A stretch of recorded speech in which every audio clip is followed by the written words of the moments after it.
Χω, χω, χω. Αγαπητοί μου φίλοι, καλώς ήρθατε πίσω.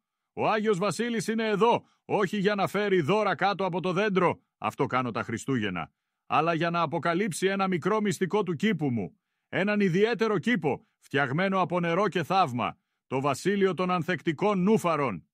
Βλέπετε, ακόμα και στον Βόρειο Πόλο, όταν το χιόνι ασπρίζει τα πάντα και το κρύο τσιμπάει τη μύτη των ταράνδων, η φύση δεν σταματά ποτέ.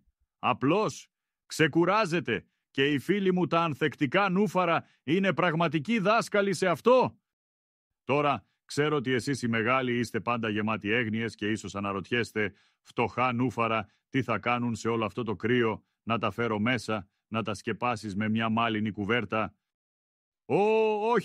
Όχι, δεν χρειάζεται τόση φασαρία. Τα ανθεκτικά νούφαρα είναι αληθινοί πολεμιστές του παγετού. Έχουν καρδιά ή μάλλον ρίζωμα, δυνατό και ανθεκτικό. Δεν φοβούνται τον πάγο, πράγματι τον χρειάζονται. Είναι σαν ένας μακρύς, ξεκούραστος ύπνος, ξέρεις, όπως και το δικό μου μετά τη νύχτα των Χριστουγέννων. Λοιπόν, τι γίνεται με τα όμορφα νούφαρα μου το χειμώνα? Κάνουν διάλειμμα. Όπως και εγώ μετά την παράδοση των δώρων, επιβραδύνουν. Τα φύλλα σταματούν να μεγαλώνουν και προετοιμάζονται για ξεκούραση. Χαζεύονται ζεστά, κάτω από το νερό. Η καρδιά τους, το ρίζωμα, παραμένει καλά προστατευμένη κάτω από την επιφάνεια του νερού, ασφαλής από τον παγετό.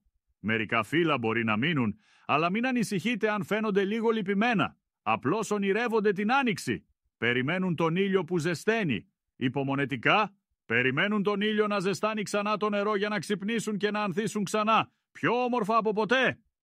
Και τι δεν πρέπει να κάνετε, αγαπητοί μου? Απαγορεύεται η μετακίνηση. Μην φέρνετε τα νούφαρα στο σπίτι. Δεν χρειάζεται.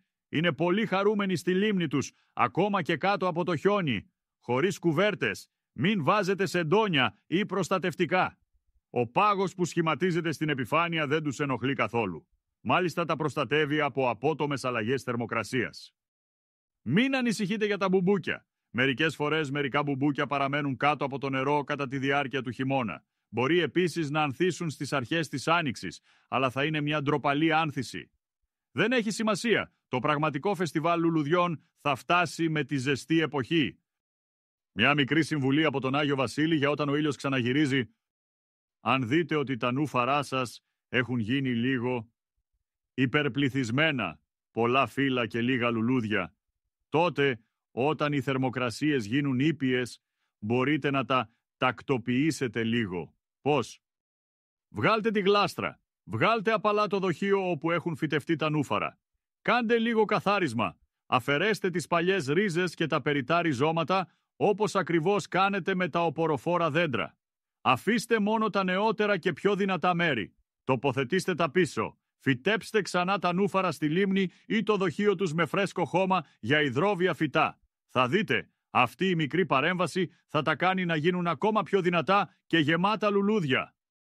Λοιπόν, αγαπητοί μου, μην ανησυχείτε για τα νούφαρα σας τον χειμώνα. Αφήστε τα να ξεκουραστούν. Ξέρουν τι να κάνουν. Και όταν η άνοιξη επιστρέψει για να χρωματίσει τον κόσμο, θα σας χαρίσουν ένα υπέροχο σόου. Χω, χω, χω. Καλό χειμώνα σε όλους!